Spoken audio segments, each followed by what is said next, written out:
놀라운 일이 벌어졌습니다. 미국에서 홍역으로 인한 사망자가 발생했다고 합니다. 최근 미국에서는 관세와 의료 정책 때문에 많은 임산부들이 한국행을 고려하고 있다고 합니다. 무슨 사연인지 시작하겠습니다. 안녕하세요. 저는 제니퍼 클라크입니다. 샌프란시스코 종합병원에서 소아과 의사로 일하고 있어요.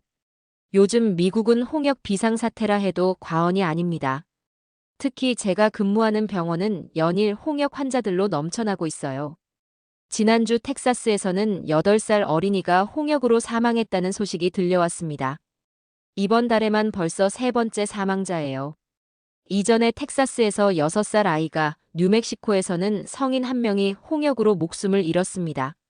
질병통제예방센터에 따르면 현재 미국 내 22개 주에서 총 642건의 확진 사례가 보고되었어요. 가장 충격적인 사실은 사망한 3명 모두 홍역 백신 미접종자였다는 점입니다. 응급실은 홍역 의심 환자들로 가득 찼어요.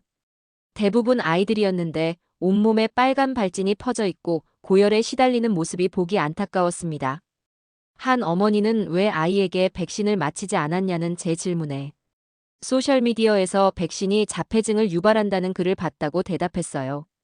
이런 잘못된 정보가 얼마나 많은 아이들을 위험에 빠뜨리는지 매일 현장에서 지켜보는 저로서는 가슴이 아픕니다. 미국 홍역 발병 환자의 97%는 백신 미접종자라고 해요. 코로나 시기에 확산된 백신 불신론으로 접종 시기를 놓친 아이들이 많다는 분석이 나오고 있습니다. 여러 매체에서는 백신 회의론을 전파한 현 보건복지부 장관의 책임론까지 거론하고 있어요. 제가 더 걱정되는 것은 제 자신의 상황입니다. 저는 현재 임신 5개월 차예요. 매일 병원에서 홍역 환자들을 접하며 저와 뱃속 아기의 건강이 걱정됩니다. 물론 저는 백신 접종을 완료했지만 이런 감염병이 급속도로 퍼지는 환경에서 아이를 출산하고 키운다는 생각에 불안감이 커져갑니다. 동료들과 점심을 먹으며 이야기를 나눴는데 다들 비슷한 걱정을 하고 있더군요. 특히 어린 자녀가 있는 간호사 한 명은 자녀의 학교에서도 홍역 의심 사례가 보고되었다며 걱정을 털어놓았습니다. 우리 병원에서만 지난 한 달간 50건이 넘는 홍역 사례를 처리했어요. 이는 작년 같은 기간에 비해 5배 증가한 수치입니다. 백신으로 예방 가능한 질병이 이렇게 다시 창궐하는 모습을 보며 의료인으로서 큰 좌절감을 느껴요. 더구나 임산부로서 아이를 이런 환경에서 키워야 한다는 생각에 마음이 무거워집니다. 미국의 공중보건 시스템이 얼마나 취약해졌는지 매일 실감하고 있어요. 며칠 전에는 병원 라운지에서 뉴스를 보다가 또 다른 충격적인 소식을 들었습니다. 트럼프 정부가 백신 관련 보건복지부 예산을 삭감하고 직원 구조조정에 들어간다는 내용이었어요. 이런 상황에서 감염병 관리가 제대로 될지 의구심이 듭니다. 게다가 미국은 세계보건기구 WHO에서 탈퇴했고 개도국의 홍역 백신 구매를 지원하는 세계백신면역연합지 AVI에 대한 지원도 중단했다고 하더군요. 남편 토마스와 이 상황에 대해 이야기를 나누었는데 그도 점점 불안해하고 있어요. 우리 아이의 미래를 위해 어떤 선택을 해야 할지 고민이 깊어지는 요즘입니다. 홍역 창궐만큼이나 우리 가정을 힘들게 하는 것은 최근의 경제 상황입니다. 관세 폭탄이라 불리는 수입품에 대한 높은 관세 정책으로 물가가 폭등하고 있어요. 의사와 IT 전문가인 남편, 이렇게 맞벌이를 하는 우리 가정도 점점 경제적 압박을 느끼고 있는 상황이니 일반 가정들은 얼마나 힘들까 걱정됩니다. 어제 퇴근 후 동네 슈퍼마켓에 들렀는데 평소 즐겨 사던 유기농 과일 가격이 지난달보다 40%나 올랐더군요. 임신 중이라 건강한 음식을 먹으려 노력하고 있지만 이런 식으로 가격이 오르면 출산 후 아이를 위한 식품비도 걱정됩니다. 계산대 앞에서 지갑을 열 때마다 마음이 무거워져요. 집에 돌아와 우편함을 확인하니 또다시 관리비 인상 고지서가 들어있었습니다. 한 달 사이 15% 인상이라니. 남편 토마스와 고지서를 보며 한숨을 내쉬었어요. 그는 회사에서도 물가 상승에 대응한 임금 인상이 없다며 불만을 토로했습니다. IT 업계도 최근 구조조정 소식이 들려와 그의 직장도 안전하다고 장담할 수 없는 상황이에요. 저희가 사는 샌프란시스코는 원래도 생활비가 비싼 도시였지만 최근 상황은 정말 감당하기 어려울 정도입니다. 월세는 계속 오르고 있고 식료품과 생활용품 가격은 천정부지로 치솟고 있어요. 병원 동료 중에는 이미 교외 지역으로 이사를 간 사람들도 있습니다. 하지만 그마저도 출퇴근 시간과 교통비를 고려하면 실질적인 절약이 얼마나 될지 의문이에요. 지난주에는 동료 의사 마이클이 결국 캐나다 이민을 결정했다는 소식을 들었습니다. 그는 두 아이를 둔 가장인데 미국에서는 더 이상 중산층 생활을 유지할 수 없다고 판단했다고 해요. 특히 의료비와 교육비 부담이 너무 크다는 이유였습니다. 그의 결정을 듣고 토마스와 저도 진지하게 우리의 미래에 대해 고민하기 시작했어요. 관세 폭탄의 영향은 병원에서도 체감됩니다. 수입 의료기기와 약품 가격이 상승하면서 환자들의 의료비 부담도 커지고 있어요. 어제는 당뇨병 환자가 인슐린 가격이 너무 올라 복용량을 줄이고 있다며 울먹이는 모습을 보았습니다. 의사로서 이런 상황을 지켜보는 것은 정말 가슴 아픈 일이에요. 뉴스에서는 이러한 경제적 어려움이 최소 2년에서 3년은 지속될 것이라는 전문가들의 의견이 나오고 있습니다. 저와 토마스는 밤마다 가계부를 들여다보며 어떻게 지출을 줄일 수 있을지 고민하고 있어요. 이미 외식은 거의 하지 않고 불필요한 소비는 최대한 줄였습니다. 그럼에도 매달 저축액은 점점 줄어들고 있어요. 특히 걱정되는 것은 출산 후 육아 비용입니다. 미국에서 아이를 키우는 데 드는 비용은 정말 어마어마해요. 보육비만 해도 월 1,500달러에서 2,000달러 정도. 여기에 의료비, 보험, 교육비까지 더하면 정말 큰 부담입니다. 출산 휴가 후 복직을 빨리 해야 하나 고민하고 있지만 그렇게 되면 아이와 보낼 수 있는 시간이 줄어든다는 점이 마음에 걸려요. 저녁에는 우리 부부의 미래에 대해 진지한 대화를 나누었습니다. 미국을 떠나는 것도 하나의 옵션으로 고려하기 시작했어요. 캐나다, 호주, 유럽 등 다양한 나라들의 이민 정책과 생활 여건을 찾아보고 있습니다. 특히 의료인에 대한 이민 혜택이 있는 나라들을 중점적으로 알아보고 있어요. 결국 이 모든 상황은 저희 부부뿐만 아니라 많은 미국 중산층 가정이 직면한 현실입니다. 열심히 일해도 기본적인 삶의 질을 유지하기 힘든 상황이 되어버렸어요. 관세 폭탄과 물가 상승, 그리고 정부의 복지 정책 축소는 많은 가정에 심각한 경제적 압박을 가하고 있습니다. 이런 상황에서 아이를 낳고 키운다는 것은 더 큰 도전이 아닐 수 없어요. 의사로서 미국 의료 시스템의 이면을 매일 목격하고 있어요.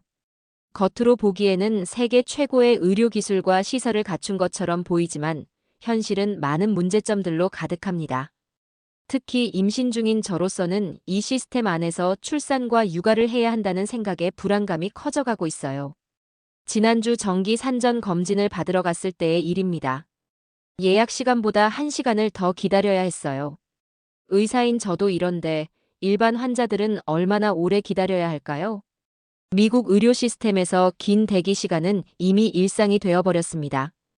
초진 예약은 평균적으로 26일을 기다려야 한다는 통계가 있어요. 응급 상황에서도 응급실에서 몇 시간씩 대기하는 경우가 부지기수입니다. 검진을 마치고 받은 청구서를 보고 또 한 번 놀랐어요. 단순한 초음파와 몇 가지 기본 검사에 2,300달러가 청구되었습니다. 의사인 저에게는 직원 할인과 좋은 보험이 있어 실제 부담은 800달러였지만 일반 환자들은 어떻게 이런 비용을 감당할 수 있을까요? 게다가 미국에는 약 2,700만 명의 무보험자가 있다고 합니다. 이들에게 의료비는 파산의 주요 원인이 되고 있어요. 병원에서 근무하면서 매일 보험 관련 문제로 고통받는 환자들을 목격합니다. 어제는 한 어머니가 아이의 천식 치료제 비용이 너무 비싸 구매하지 못해 응급실에 왔다는 이야기를 들었어요. 예방이 가능한 상황이 응급 상황으로 악화되는 경우가 너무 많습니다. 이런 것이 바로 미국 의료 시스템의 비효율성이고 결국 모든 사람의 의료비 부담을 높이는 원인이 되고 있어요. 또 다른 문제는 의료 서비스의 파편화입니다. 환자들은 종종 여러 전문의를 따로 방문해야 하고 각각의 의사들은 서로 충분한 소통 없이 치료를 진행하는 경우가 많아요. 이로 인해 중복 검사나 처방이 이루어지고 이는 또다시 의료비 상승으로 이어집니다. 전자의무기록 시스템이 있긴 하지만 병원마다 다른 시스템을 사용해 정보 공유가 원활하지 않은 경우가 많아요. 저는 소아과 의사로서 아이들의 건강을 위해 일하고 있지만 때로는 시스템의 한계에 좌절감을 느낍니다. 예방접종이나 정기검진과 같은 기본적인 예방, 의료 서비스조차 모든 아이들에게 평등하게 제공되지 않고 있어요. 이는 결국 예방 가능한 질병의 발병률을 높이고 전체 의료 시스템에 더 큰 부담을 줍니다. 지난달에는 심각한 폐렴으로 입원한 5살 아이를 치료했어요. 부모님은 기본적인 의료보험도 없었고 아이의 상태가 악화될 때까지 병원 방문을 미뤘다고 했습니다. 결국 그 아이는 중환자실에서 일주일을 보내야 했고 치료비는 10만 달러가 넘었어요. 이 가족은 이제 의료비 부채로 인해 경제적 파산을 걱정하고 있습니다. 이런 사례가 미국에서는 드문 일이 아니에요. 임신 중인 저로서는 출산과 관련된 비용도 큰 걱정입니다. 미국에서 자연분만의 평균 비용은 $10,000에서 $15,000, 제왕절개는 $20,000가 넘는다고 해요. 좋은 보험이 있더라도 본인 부담금이 수천 달러에 이르는 경우가 많습니다. 출산 후 병원비 걱정으로 너무 일찍 퇴원하는 산모들도 많다고 들었어요.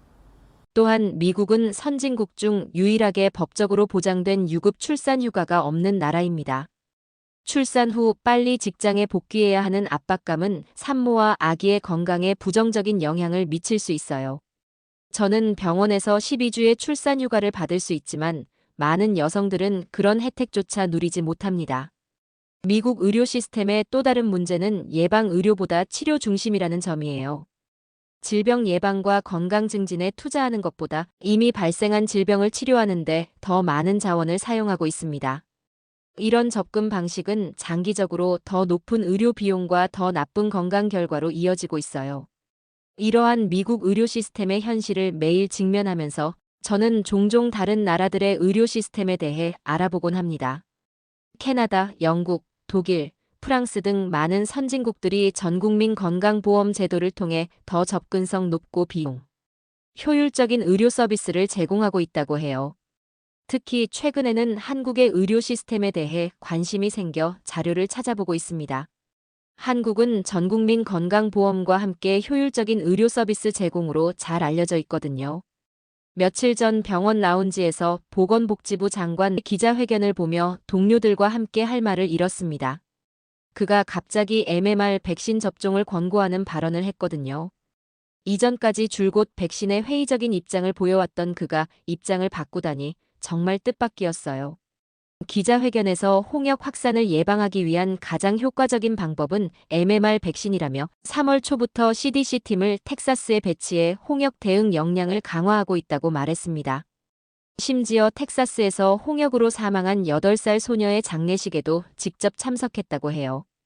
동료 의사들은 그의 발언을 듣고 분노와 비웃음을 감추지 못했습니다. 제 동료 마크는 지금까지 백신이 자폐증을 유발한다는 의학적으로 입증되지 않은 주장을 지속적으로 퍼뜨리며 백신에 대한 불안감 조장에 앞장서왔다고 지적했어요. 또 다른 동료 사라는 지난달 폭스뉴스와의 인터뷰에서 홍역 유행은 영양실조 때문이라며 비타민어가 풍부한 식이 보조제를 섭취하는 임상시험을 진행할 계획이라고 밝혔던 것을 상기시켰습니다. 그녀는 이런 잘못된 정보가 많은 부모들이 아이들에게 백신 대신 비타민어를 과다 복용하게 만들었고 그로 인해 간 손상을 입은 아이들을 여러 명 치료했다고 분노했어요. 더 충격적인 것은 엑시오스의 보도였습니다. 홍역 환자들을 검사한 결과 다수의 어린이가 비타민어 독성으로 인해 간에 문제가 발생한 경우가 종종 포착됐다는 내용이었어요. 환자들이 다닌 병원 최고 의료 책임자들은 환자들이 홍역 바이러스 치료나 예방 목적으로 비타민어를 사용했다고 시인했다고 합니다. 이런 사실을 알고도 그런 주장을 계속했다는 사실에 의료진들은 모두 경악했습니다. 장관의 태도 변화는 갑작스럽지만 이미 너무 늦은 감이 있습니다. 미국의 홍역 백신 접종률은 이미 크게 하락했고 지역 내 바이러스 확산을 막기 위해 필요한 95% 수준으로 회복되지 못하고 있어요. 이런 상황에서 그의 뒤늦은 입장 변화가 얼마나 효과가 있을지는 의문입니다. 이번 홍역 사태가 트럼프 정부 감염병 관리의 첫 시험대가 될 것이라는 관측도 나오고 있었습니다. 저는 임신 중이라 더욱 불안합니다. 아이가 태어날 즈음에는 상황이 얼마나 더 악화될까요? 남편 토마스와 함께 저녁 식사를 하며 이런 걱정을 나누었어요. 그는 도널드 트럼프 대통령이 기자들과 만나 지금까지는 비교적 소규모 감염이라면서도 상황이 심각해지면 강력한 조치를 취할 것이라고 말했다는 뉴스를 보여주었습니다. 하지만 그런 말에 얼마나 신뢰를 둘 수 있을지 모르겠어요. 실제로 병원에서 일하며 보는 현실은 이미 충분히 심각합니다. 지난 일주일 동안만 해도 저희 병원에 15명의 새로운 홍역 환자가 입원했어요. 그중 2명은 상태가 위중해 중환자실로 옮겨졌습니다. 동료 의사들과 이야기를 나누다 보니 많은 이들이 정부의 대응 방식과 특히 정부의 위선적인 태도에 분노하고 있었습니다. 일부는 이미 다른 나라로의 이직을 고려하고 있다고 했어요. 캐나다, 호주, 영국 등 공중보건 시스템이 더 체계적인 나라들이 미국 의료인들에게 이민 혜택을 제공하고 있다는 것도 알게 되었습니다. 저 역시 점점 더 미국을 떠나는 것을 진지하게 고려하게 됐어요. 특히 아이를 키울 환경으로서 현재의 미국이 과연 적합한지 의문이 듭니다. 백신으로 예방 가능한 질병이 다시 창궐하고 공중보건 정책이 정치적 이해관계에 좌우되는 나라에서 아이의 미래를 맡길 수 있을까요? 그가 진정으로 자신의 잘못된 주장에 대해 책임을 지고 적극적으로 백신의 중요성을 알리는 캠페인을 펼친다면 상황이 조금이나마 나아질 수도 있겠지만 지금으로서는 그런 전망이 밝지 않아 보입니다. 그날 밤 전 세계 의료 시스템에 대한 자료를 더 찾아보며 잠이 들었습니다. 특히 한국의 의료 시스템에 대한 기사가 눈에 띄었어요. 한국은 세계적으로 높은 예방접종률과 효율적인 공중보건 관리 시스템으로 알려져 있다고 하네요. 곧 남편이 한국 출장을 가게 되는데 저도 함께 가서 직접 그 시스템을 경험해 볼 수 있다면 좋겠다는 생각이 들었습니다. 정말 운이 좋게도 남편 토마스의 회사에서 그에게 한국 서울로의 2주일 출장을 제안했어요. IT 회사에서 근무하는 그는 한국의 파트너 기업과 새로운 프로젝트를 논의하기 위해 가는 것이었습니다. 더 좋은 소식은 회사에서 가족 동반을 허락했다는 거예요. 임신 5개월 차인 저도 함께 갈 수 있게 된 것입니다. 처음에는 장거리 비행이 임신 중인 저에게 부담이 될까 걱정했어요. 하지만 주치의와 상담 후 특별한 위험 요소가 없다면 충분히 가능하다는 확인을 받았습니다. 여행 보험도 추가로 들고 비상시 도움을 받을 수 있는 한국 내 병원 정보도 미리 알아두었어요. 사실 이번 여행은 단순한 관광이 아니라 한국의 의료 시스템을 직접 경험해 볼 수 있는 좋은 기회라고 생각했습니다. 12시간의 긴 비행 끝에 인천국제공항에 도착했어요. 첫인상부터 놀라웠습니다. 공항이 너무 깨끗하고 체계적으로 운영되고 있었거든요. 임산부인 저를 위해 특별 출입국 심사대를 이용할 수 있었고 공항 직원들의 친절한 안내에 감동했습니다. 미국에서는 상상하기 어려운 서비스였어요. 서울 시내의 호텔에 짐을 풀고 저는 바로 근처 약국을 방문해 보았습니다. 궁금했거든요. 미국의 약국과는 확연히 달랐어요. 약사가 직접 나와 임산부인 저에게 필요한 영양제와 주의사항을 상세히 설명해 주었습니다. 약값도 미국의 3분의 1 수준이어서 놀랐어요. 특히 같은 브랜드의 임산부 영양제가 미국에서는 $60인데 여기서는 $20 정도였습니다. 다음 날 토마스는 회사 미팅에 참석하고 저는 서울 시내를 둘러보기로 했어요. 호텔 프론트에서 임산부가 혼자 관광하는 것을 걱정하며 가이드를 소개해 주겠다고 제안했습니다. 그렇게 지수라는 28세의 젊은 여성을 만나게 되었어요. 그녀는 영어가 유창했고 특히 의료 관련 용어에도 익숙해 보였습니다. 지수에게 물어보니 그녀는 간호학을 전공했고 지금은 의료 통역사로 일하고 있다고 했어요. 제가 미국에서 온 의사라는 것을 알고는 한국의 의료 시스템에 대해 많이 알려주겠다며 기뻐했습니다. 첫 번째로 그녀가 저를 데려간 곳은 서울의 대형 종합병원인 세브란스 병원이었어요. 병원 로비에 들어서자마자 느껴지는 분위기가 미국과는 달랐습니다. 환자들이 길게 줄을 서서 접수를 기다리는 모습이 아니라 키오스크에서 간단히 터치 몇 번으로 접수를 마치는 모습이 인상적이었어요. 지수가 자랑스럽게 설명하길 한국은 평균 대기 시간을 5일 이내로 유지하고 있으며 초진도 3에서 5일 안에 가능하다고 했습니다. 이는 미국에서 26일이 기본인 것과 큰 차이였어요. 더 놀라운 것은 진료비였습니다. 지수가 보여준 일반 내과 초진 비용이 약 4만 원, 미국 달러로 약 30달러 수준이었어요. 미국에서는 보험이 없는 환자가 내과 초진을 받으려면 최소 200달러를 준비해야 합니다. 이 차이에 정말 놀랐습니다. 운 좋게도 그날 병원에서는 외국인을 위한 의료 시스템 견학 프로그램이 있었고 지수의 도움으로 저도 참여할 수 있었어요. 병원 내부를 둘러보면서 가장 인상적이었던 것은 전자의무기록 시스템이었습니다. 환자가 태블릿으로 문진표를 직접 작성하면 그 정보가 실시간으로 의사의 화면에 전송되는 시스템이었어요. 미국에서는 여전히 종이 차트를 사용하거나 초보적인 전자의무기록 시스템을 사용하는 병원들이 많은데 이 효율성의 차이가 크게 느껴졌습니다. 진료실로 들어가 보니 또 다른 놀라움이 있었어요. 의사의 책상 앞에 놓인 모니터는 환자를 향해 있어 의사와 환자가 함께 화면을 볼 수 있었습니다. 미국에서는 의사가 모니터를 독점하고 환자는 의사의 뒷모습만 보는 배치가 일반적인데 이는 완전히 달랐어요. 가이드가 된 의사는 환자가 자신의 상태를 눈으로 확인하며 이해할 수 있도록 이런 배치를 선택했다며 환자의 알 권리와 참여를 중요하게 생각한다고 설명했습니다. 검사실과의 연계도 놀라웠어요. 혈액 검사를 받은 환자의 결과가 15분 내에 의사의 화면에 실시간으로 표시되는 것을 보았습니다. 미국에서는 기본적인 혈액 검사 결과조차 하루에서 이틀을 기다려야 하는 경우가 많은데 이 효율성은 정말 부러웠어요. 병원 견학을 마치고 지수와 함께 점심을 먹으며 더 많은 이야기를 나누었습니다. 그녀에 따르면 한국은 전국민 건강보험 제도를 통해 모든 국민이 저렴한 비용으로 의료 서비스를 받을 수 있다고 해요. 특히 임산부와 영유아를 위한 지원 제도가 잘 갖춰져 있다고 했습니다. 오후에는 지수의 제안으로 임산부 케어센터를 방문했어요. 이곳은 임산부를 위한 요가, 영양 상담, 출산 준비 교육 등을 제공하는 곳이었습니다. 놀라운 것은 이 모든 프로그램이 건강보험으로 일부 지원되어 저렴하게 이용할 수 있다는 점이었어요. 미국에서는 이런 서비스가 대부분 고가의 사설 프로그램으로만 제공됩니다. 저녁에 호텔로 돌아와 토마스와 그날의 경험을 나누었어요.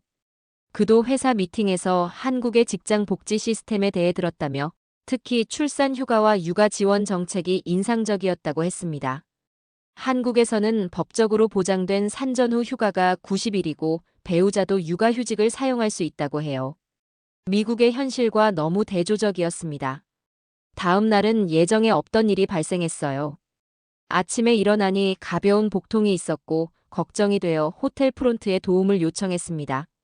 그들은 즉시 근처 산부인과를 예약해 주었고 15분 만에 의사를 만날 수 있었어요. 이런 신속한 대응에 놀랐습니다. 병원에서의 경험은 더욱 놀라웠어요. 영어를 할 수 있는 의사가 저를 진료했고 초음파 검사를 포함한 모든 과정이 신속하고 친절하게 이루어졌습니다.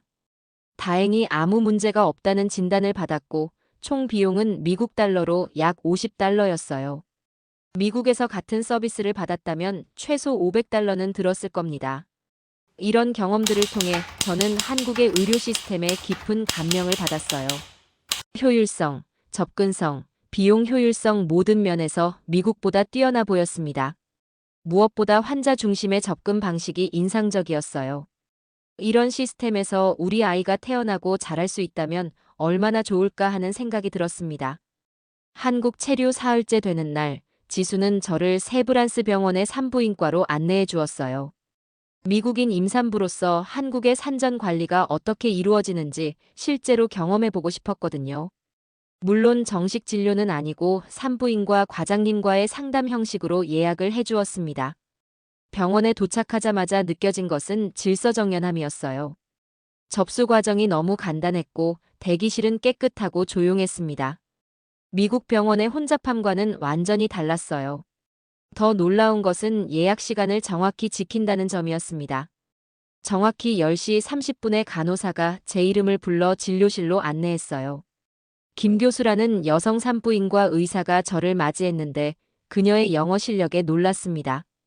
미국에서 레지던트 과정을 마친 경험이 있다고 했어요. 제가 미국에서 온 의사라는 것을 알고는 한국과 미국의 의료 시스템 차이에 대해 열정적으로 이야기해 주었습니다. 김 교수는 한국의 산전 관리 시스템을 자세히 설명해 주었어요. 임산부는 건강보험을 통해 정기검진비의 대부분을 지원받으며 기본적인 초음파 검사부터 출산까지 모든 과정이 체계적으로 관리된다고 합니다. 특히 인상적이었던 것은 임산부를 위한 통합정보 시스템이었어요. 임신이 확인되면 모바일 앱을 통해 검진 일정 관리, 영양정보, 태아 발달 과정 등을 모두 확인할 수 있다고 했습니다. 김 교수의 허락으로 실제 진료 과정도 참관할 수 있었어요.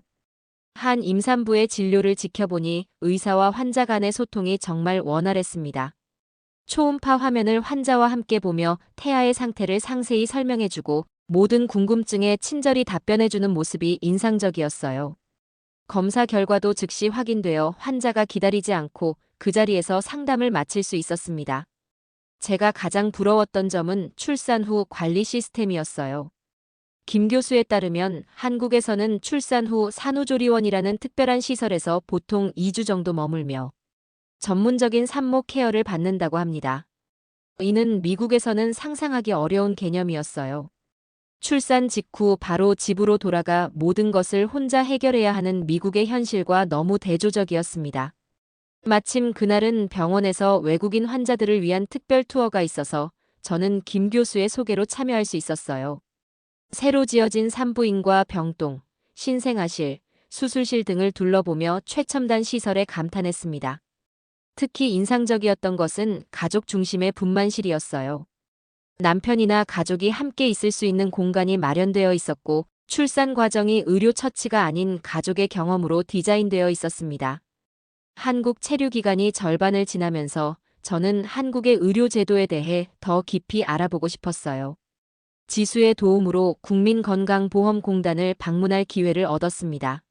미국의 민간 보험 중심 시스템과 달리 한국은 전 국민이 의무적으로 가입하는 단일 건강보험 제도를 운영하고 있다고 해요. 건강보험공단의 김 부장님이 자세히 설명해 주셨어요. 한국 국민은 소득에 비례해 보험료를 내고 모든 의료 서비스를 받을 때 30에서 50%의 본인 부담금만 지불한다고 합니다. 그마저도 상한액이 정해져 있어 과도한 의료비 부담에서 국민을 보호한다고 해요. 미국에서는 상상하기 어려운 시스템이었습니다. 특히 놀라웠던 것은 한국의 예방접종 관리 시스템이었어요. 14종의 필수 예방접종이 모두 무료로 제공되고 디지털 시스템으로 접종 일정이 관리된다고 합니다. 홍역, 볼거리, 풍진의 메말 백신의 접종률이 97%를 넘는다는 설명을 들으며 미국의 상황과 비교하지 않을 수 없었어요. 다음 날은 지수가 동네의 작은 의원을 소개해 주었습니다. 대형 병원만 보면 한국 의료의 일부만 이해하는 것이라며 1차 의료의 현장도 경험해보라고 권했어요. 동네 의원은 아담했지만 깨끗하고 현대적인 시설을 갖추고 있었습니다. 의원장 박 원장님은 지역 주민들의 건강을 20년 넘게 돌봐온 가정의학과 전문의였어요. 박 원장님은 한국의 1차 의료 시스템에 대해 설명해 주셨습니다. 환자들이 큰 병원에 가기 전 동네 의원을 먼저 방문하는 문화가 있으며 간단한 질환은 이곳에서 해결한다고 해요. 진료비는 일반 진료의 경우 만원 약 $8 내외로 미국의 코페이보다도 저렴했습니다. 또한 한국은 약국과 의원이 분리되어 있어 의사는 진단과 처방에, 약사는 조제와 복약 지도에 집중할 수 있다고 합니다. 이런 시스템이 의약품 오남용을 줄이고 환자 안전을 높인다는 설명이었어요. 미국의 많은 클리닉에서 의사가 직접 약을 제공하는 관행과는 달랐습니다. 한국 체류 마지막 날에는 국립보건연구원을 방문할 기회도 얻었어요.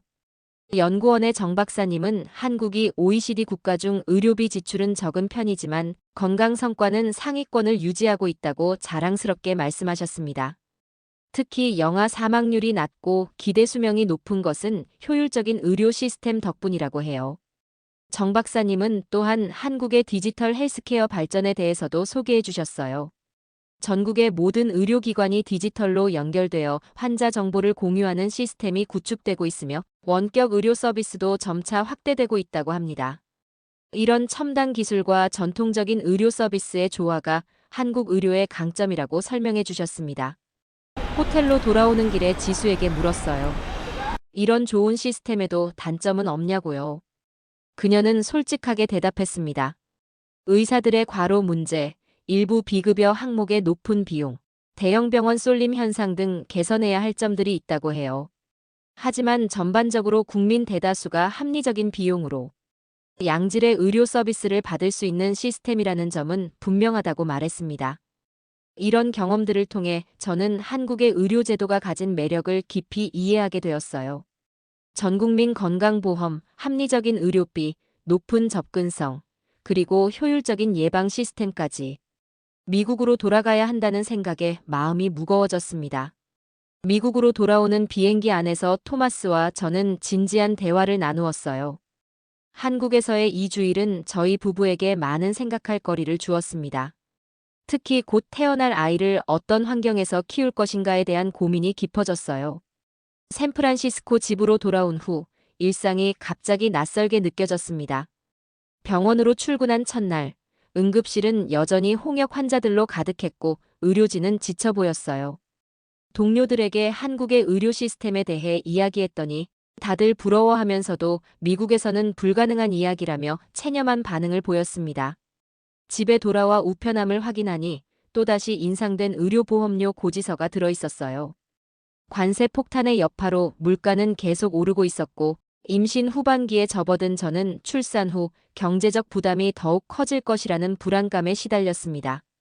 그러던 어느 날 토마스가 흥분된 목소리로 전화를 걸어왔어요. 회사에서 중요한 발표가 있었다며 저녁에 집에서 자세히 이야기하자고 했습니다. 그날 저녁 토마스는 놀라운 소식을 들고 왔어요. 그의 회사가 한국 서울에 아시아 본부를 설립하기로 결정했고 향후 3년간 미국 내 사업은 축소하고 아시아 시장에 집중할 계획이라는 것이었습니다. 더 중요한 소식은 회사가 우수 인력 30명을 선발해 한국 지사로 발령할 계획이며 토마스가 그 후보 중 한 명으로 거론되고 있다는 것이었어요. 이전 비용과 주택 보조금을 제공하고 가족 동반 시 추가 혜택도 있다고 했습니다. 저희는 밤새 이 기회에 대해 이야기했어요. 낯선 나라로의 이주는 분명 큰 도전이지만 한국에서 경험한 의료 시스템과 사회 안전망을 생각하면 아이를 키우기에 더 좋은 환경일 수도 있겠다는 생각이 들었습니다. 다음 날 저는 병원 인사부를 찾아가 해외 의료진 교류 프로그램에 대해 문의했어요. 운 좋게도 저희 병원이 서울의 여러 병원과 협력 관계를 맺고 있었고 의사 교환 프로그램도 운영하고 있다는 사실을 알게 되었습니다. 미국 의사 자격을 가진 저에게는 한국에서 영어권 환자를 진료하거나 국제 클리닉에서 일할 기회가 있을 수 있다고 했어요. 2주 후 토마스는 공식적으로 한국 지사 발령 제안을 받았습니다. 1년 계약으로 성과에 따라 연장 가능한 조건이었어요. 저희는 깊은 고민 끝에 이 기회를 잡기로 결정했습니다. 미국의 관세 폭탄과 날로 심각해지는 홍역 확산, 그리고 천정부지로 치솟는 의료비와 생활비를 생각하면 한국에서의 새 출발이 더 나은 선택으로 느껴졌어요. 출산 예정일이 2달 앞으로 다가왔고 저희는 아이가 태어난 후 3달 뒤에 한국으로 이주하기로 계획을 세웠습니다. 그동안 한국어 기초를 배우고 서울에서의 생활 준비를 차근차근 진행하기로 했어요. 동료들과 친구들에게 이주 계획을 알렸을 때 대부분은 놀라워했지만 일부는 부러움을 표현하기도 했습니다. 특히 젊은 의사 동료들 중에는 미국 의료 시스템의 문제점에 좌절감을 느끼고 있던 이들이 많았어요. 그들에게 저희의 결정은 하나의 대안을 보여주는 셈이었습니다. 어머니는 처음에 걱정하셨지만 화상통화로 한국에서의 경험과 그곳의 안전하고 효율적인 시스템에 대해 설명드리자 점차 이해해 주셨어요. 특히 외국인을 위한 커뮤니티와 국제학교가 잘 발달되어 있다는 이야기에 안심하시는 것 같았습니다. 이제 저는 새로운 시작을 꿈꾸며 하루하루를 보내고 있어요.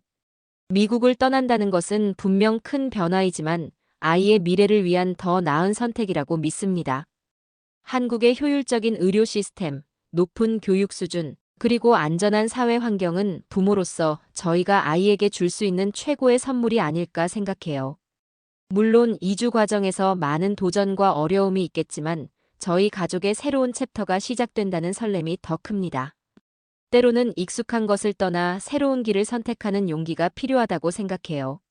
한국에서의 새 삶이 저희 가족에게 어떤 모험을 선사할지 저는 기대와 희망을 품고 있습니다.